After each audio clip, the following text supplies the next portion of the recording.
BEEX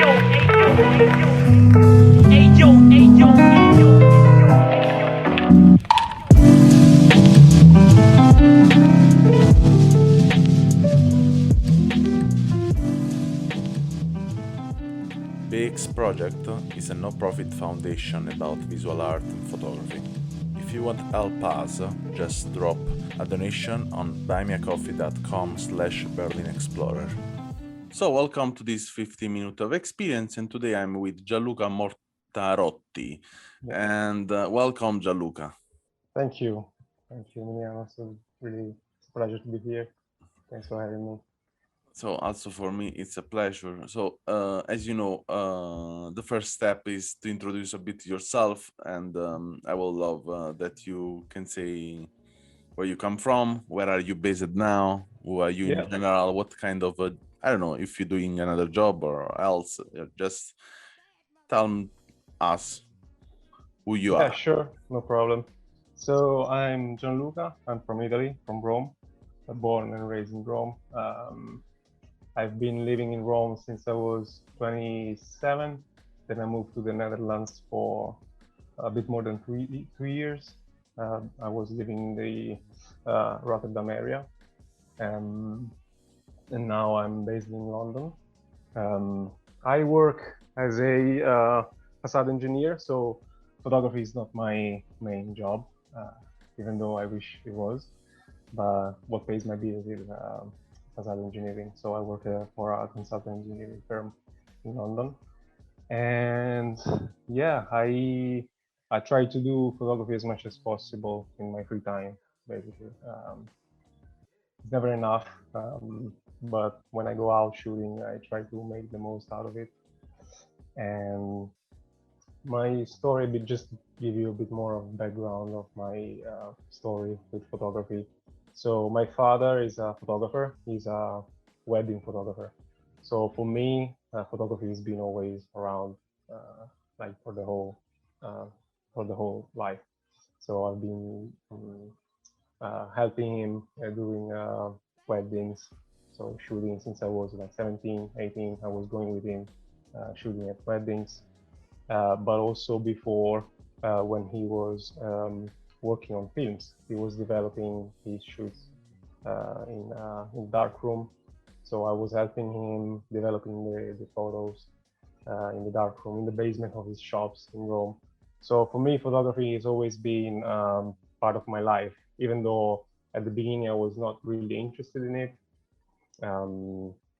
But I always been surrounded by images taken by him, and I kind of balanced my eye on composition and working with different gears, you know, like seeing pictures all the time in the background, even if they didn't have a direct influence on me. I was looking at them, I was getting used to it. And then he gave me my first camera, which was, I was like, I think 19 or 20. He gave me one of these compact camera, like, you know, like this Kodak camera with a lot of function, a lot of buttons. It was just to play around. And I liked it. I started to travel around Europe. I liked it. And then after that, he gave me Canon, a DSLR. So then I started to understand a bit more about ISO, aperture, and other parameters photography. So then I get passionate, but I didn't approach street photography immediately. Actually, it happens quite recently. It happens that I approached street photography only after the lockdown, or let's say during lockdown. So it was like a reaction to this lack of communication, be close to people, that brought me close to street photography. That's really highlighting introduction. So Yeah. I have a pair of topics I will love to talk with you about. So first of all, I have seen that you are one of the winner of Travelers of Life Framers. Yeah. And that's nice. It's a really nice Life Framer. It's a really nice project, and I enjoy a lot the view of them work and them selection is always Yeah, really it's amazing. particular, and I think it's in a way out of the classic editor selections in general in photography, and they keep a lot in touch with experimental photographer also. Yeah. But what I wanted to ask you first of all is, did you ever talk with your father about your photography and what you think about your photography? Yeah, sure. We talk about it quite often. Sometimes when I go back to Italy in Rome, we go shooting also sometimes together. Well, this is so And cool. yeah. He's really passionate. Also because he's been doing wedding photography all the time. So he just basically he doesn't have time to do other type of photography. I mean, he does events or product photography, but it's always for clients on commission. Is never like I don't know street photography or reportage, right? Just for photography's sake. So he likes what I do. He likes that I shoot for like just for myself, like just trying to express what's around me and what's my feeling about a certain topic. So he likes it. Yeah. And that's Yeah, really his name is Maurizio, right? Mauricio. Yeah, that's Yeah, him. yeah. I've researched a bit about, and yeah, it's also, yes, also really nice. I Austrian wedding. It's I think in the past I was really again a bit against, as we are Italian and we are Yeah, more creative, more experimental, we are trying to get away from wedding photography. yeah. But in the years I analyzed a lot of people doing photographer for wedding, and then I started to recognize where is the value and where is not the value. And then there are some of them, they are just commerciant, and yeah, they Yeah. just sell, it's okay. And some others, as yeah, they put a lot inside of them, pictures, they don't do it every time the classical bedding, and they create every time a different scene and a documentary. It's really nice, and I've seen some picture of your father and they're really interesting. Some of them, they are really particular, and I will never say that he's a photographer of wedding in base of watching the style of the picture, Yeah. seems Yeah, but like. also because yeah, he's been doing this for many years now, and at the beginning so it was like an evolution also for him, like because wedding photography it's something else today that it was before. Uh, so I think there are many different ways to approach this kind of photography, and for me, being with him since I was young, like since I was 17, that's maybe also because why I didn't approach photography at first, because I was kind of seeing all the time the same kind of photography, because wedding photography is repetitive after a while. When you see like weddings after weddings, you always have the same pose, the same moment. Okay, like it's the exchange of rings, then the ceremony, then the restaurant, then the groups. So it's always the same plot. Yeah, this is because of the people, I think. I mean, this is an influence from people, from what the people do. But Yeah, yeah, for sure, if you get in touch with, I don't know, a particular couple, don't do it the same classical traditional stuff. You will for sure be free more to doing exactly. other stuff. This is sometimes also the balance between to survive with the tool. And your creativity. I mean, I also did some wedding in 10 years ago when I was in Naples. I did a really weird wedding, I have to say. I did three, I mean, for probably five wedding in my life, and all of five, they were of couple interracial.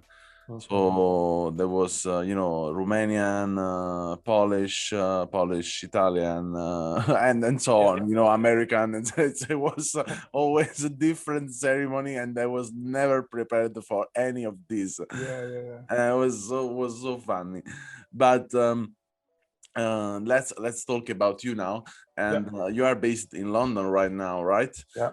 and Okay. I've seen that. Yeah, it's really nice. I've seen some lights, some shops. I also took pictures some years ago, and you took pictures too. And what I like in your picture, I have to say that London look like not London, and this is really nice because in a way, it's a kind of postcard. The London, as Yeah. we have Yeah. Rome, also is a kind of postcard. Also London and big cities like also like Berlin, they always be represented in the same way, and I like the way you get in touch with what is in the area outside of the downtown, no? Yeah. And this is nice. This is really nice. And I wanted to ask you, how do you feel to get in touch with these several different people in the street, and how is to be in the street, taking picture, the reaction Yeah. of people? How is your experience in that? Yeah, I think it's an interesting topic. Also, like as you said, London doesn't look London in my pictures because maybe I think when I came to London, it was um, yeah, COVID time. So when I first arrived, it was still like restrictions were not so strict, but few months later, we went full lockdown. So the experience I had with London was a bit different from someone who's just moved to the normal London, let's say, in normal times. So also the way I saw the city and the way I approached this project was a bit different. Um, it was kind of, as I said before, it was kind of a reaction to the lockdown. I started shooting at night, basically, um, and that was related also to Light Framer. So Light Framer, they have topics each month. They have different topics. So I took that as um, um, something to stimulate myself. So I said, okay, I want to shoot, I want to stay active, I want to stay creative, and Life Framer was publishing these different topics every month. So I said, okay, this month is nightlife. You know what? I'm going outside. I'm going to shoot. So I also get to know the city a bit more, and I liked it because I saw different London that I was expecting. Also, the different London that I was seeing from all the other features, like these postcards or Busy City. So I saw a different side. Let's say I saw the dark side before the normal side, and then after that, I at that time I didn't interact with people so much because well, it was lockdown, so people were a bit afraid of having contact with strangers.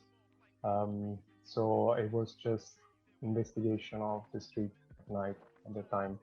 And then as measures started to ease, um, people were more okay to be approached with. But at the same time, I didn't approach them. I mean, the photography I do is mostly candid photography, so I don't ask for um, permission or I don't ask them to pose.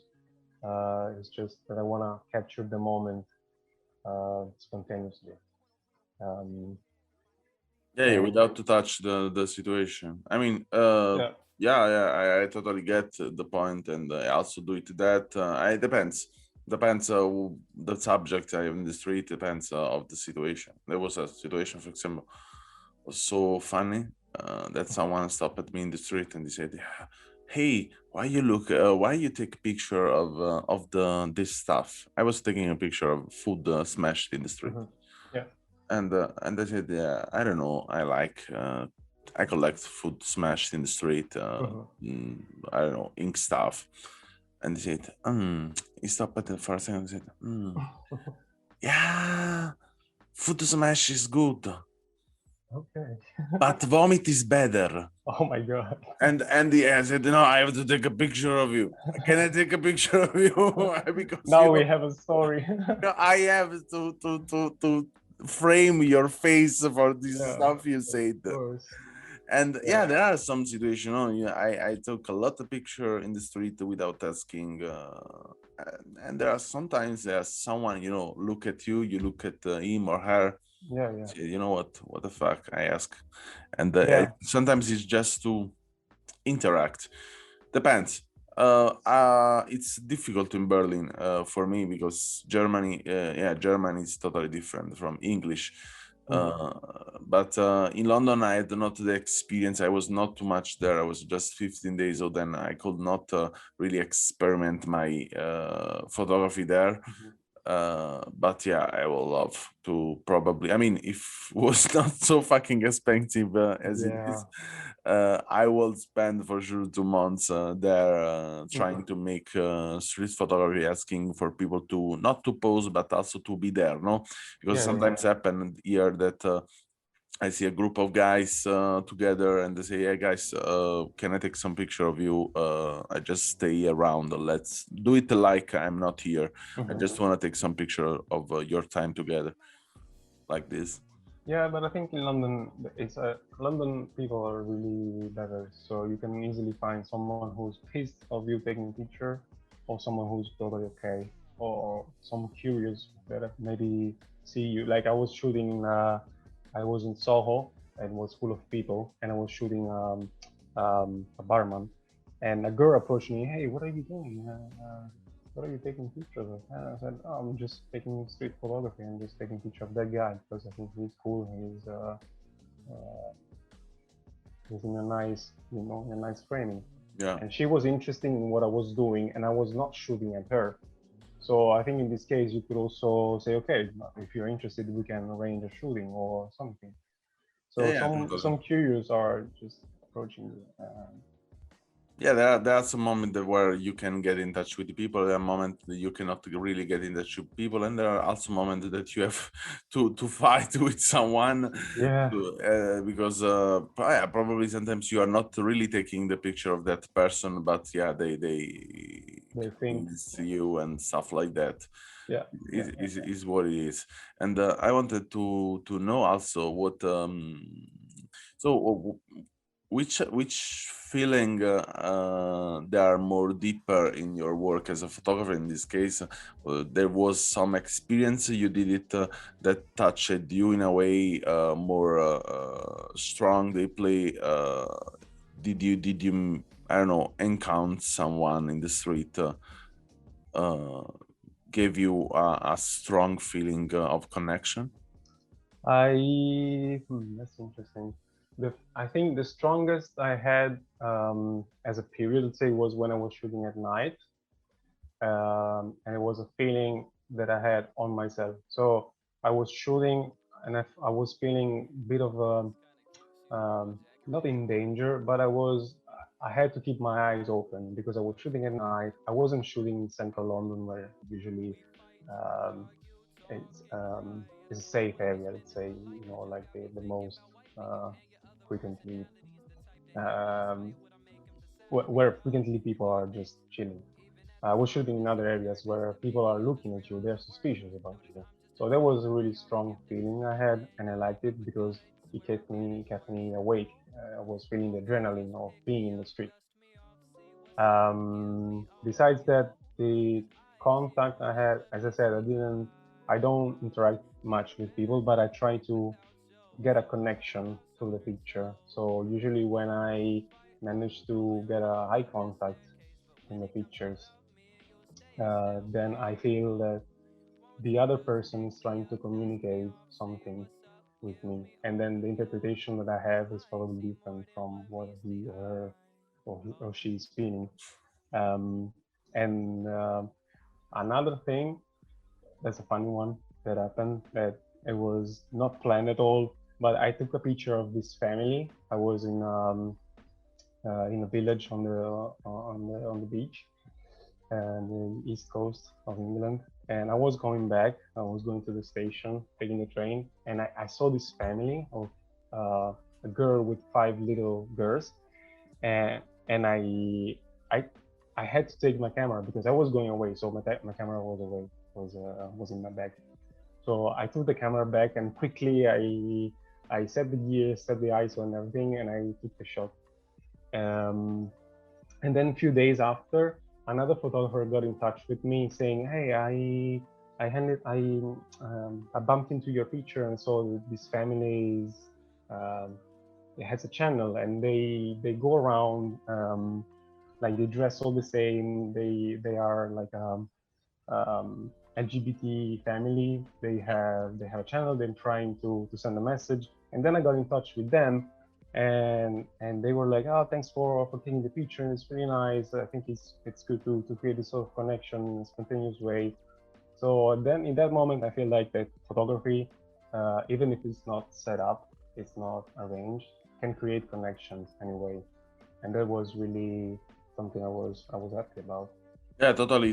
Photography creates connection Yeah, with people, and yeah, for sure, not only with the people, but with, as I think probably you heard in some of the podcasts I recorded. Yeah, for me, it's totally a tool of connection with ourselves, with the world, with stuff we doesn't know. It's totally the exactly tool that connect us to curiosity.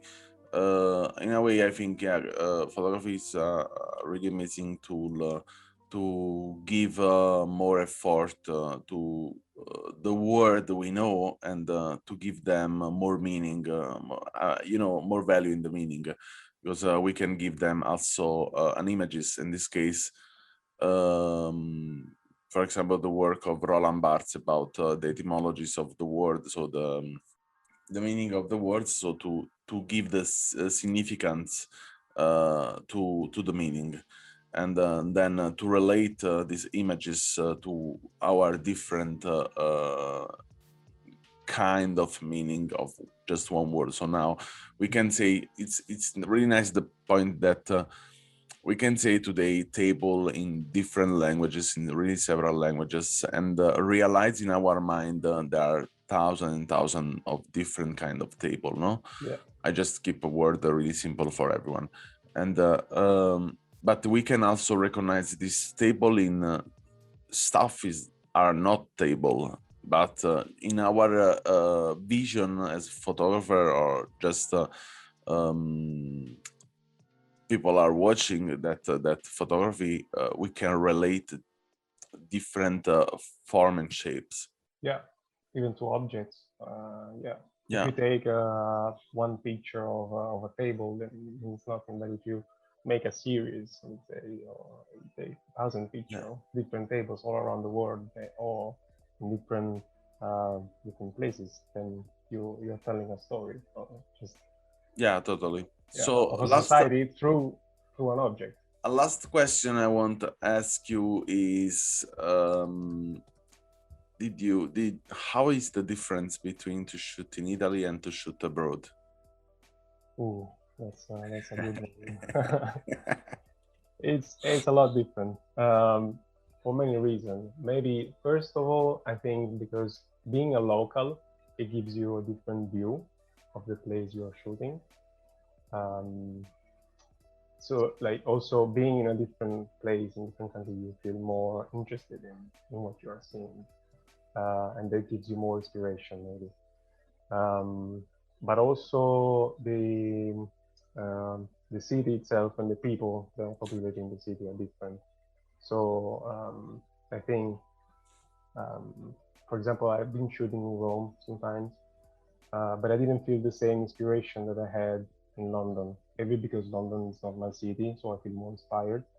But I've noticed also that people behave differently than in Rome, and I feel more interested in what people do here than what they do in Rome. Also because I was not shooting much in Rome because I approached street photography only lately.